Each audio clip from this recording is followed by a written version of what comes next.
L'Ajuntament vol canviar el model de gestió dels equipaments cívics.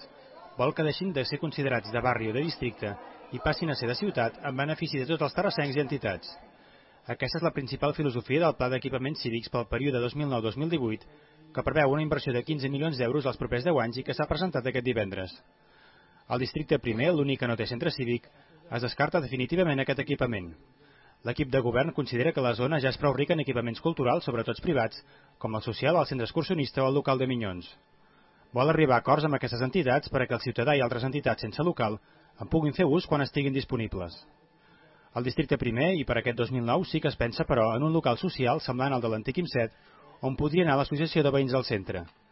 Les dues opcions passen per uns locals de 300 metres quadrats a la plaça Nova o per l'edifici del Glob de Llet, al carrer de la Unió, on ara hi ha consum i comerç. Per aquest 2009 es preveu que es construeixi el casal de Can Tussell, especialitzat en lleure educatiu, i per l'any que ve una a l'antiga Safi, la Can Aurell, i una altra a la plaça de la Maurina. Durant el trienni 2011-2013 s'obriran els casals als districtes segon, quart i cinquè.